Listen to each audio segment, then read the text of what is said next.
Transforming vanity.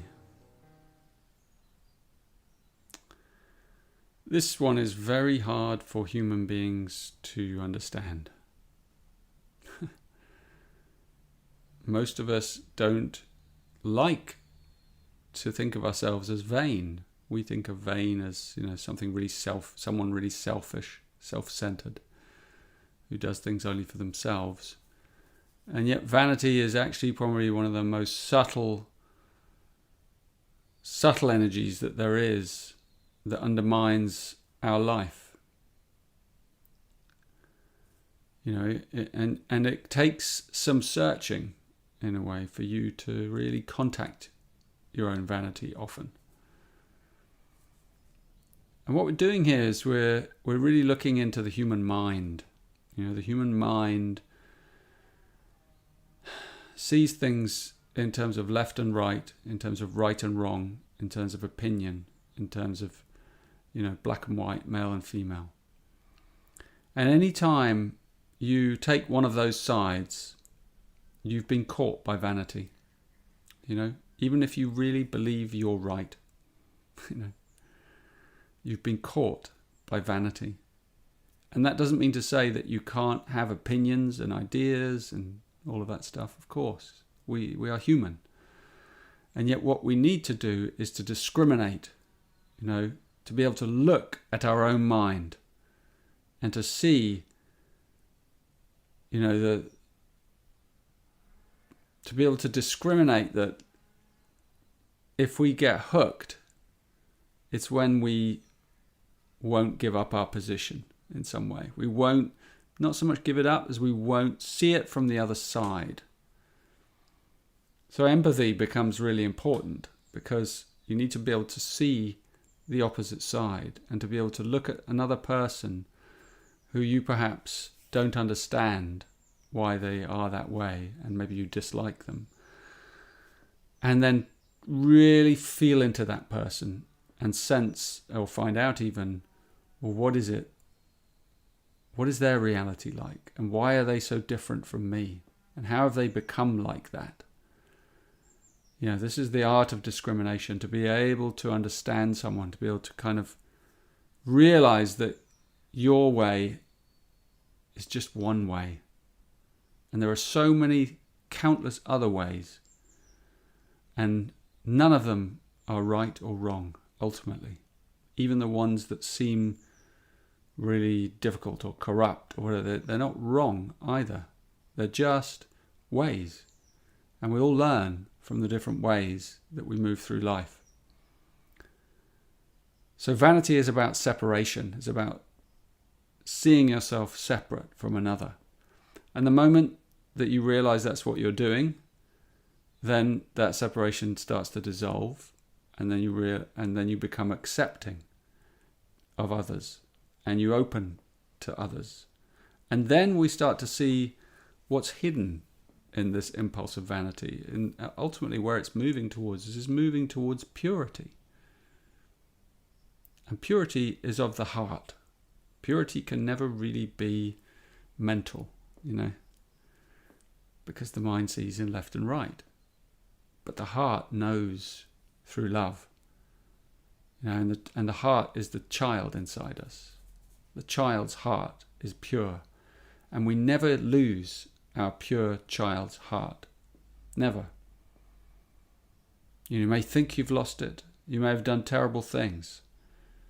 You may feel racked by guilt or shame or self-judgment or self-loathing. But still, behind all those clouds lies the sun of your pure, innocent child's heart. And that is what vanity is in the way of.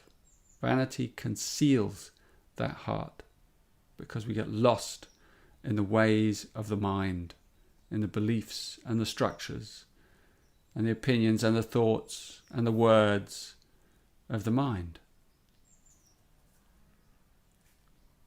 So the art of discrimination is to be able to move the mind to the side. This is why contemplation is a wonderful way, because contemplation is very discriminating, because it's a wonderful way of circumventing that whole minefield that we get caught in. You know, we become an expert in one thing or one area. And, you know, that's tricky, because then we've closed off to other areas. And, you know, the heart needs to stay open. If the heart stays open, then the mind will stay open.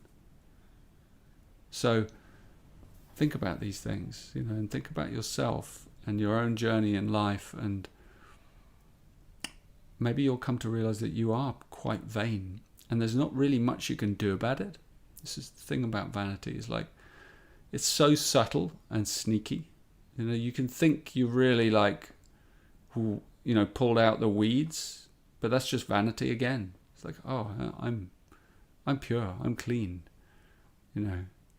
So in a way, particularly for those of us on a spiritual path, there's very little we can do about vanity. I often say vanity is like the stubborn lichens and mosses that grow on the rocks on the top of the mountains.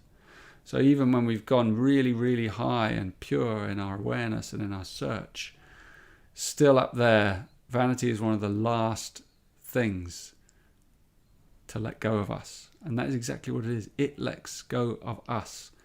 We can't let go of it. There's nothing you can do about vanity, because anything you try and do is vanity. See the subtlety of it? So you have to realize that you are helpless. Helpless. And once you realize that, then you can, you know, keep ascending, and eventually vanity will let go of you, because you'll enter into the purity of your heart. And this is a thing you can apply to anything in life.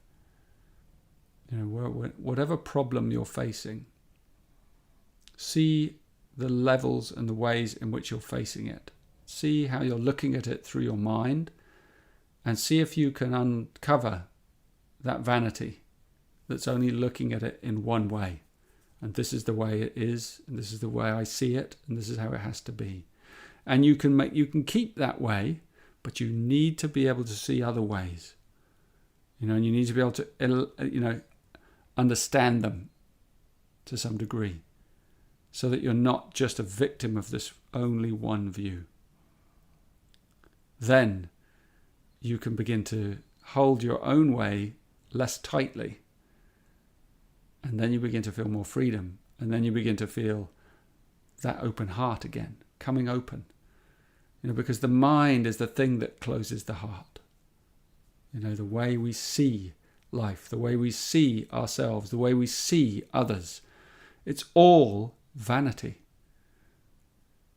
And the moment we let go of that mind, and we see through its games and its ideas and opinions and views, then the more we feel true freedom, which is of the heart. It's of a different dimension entirely.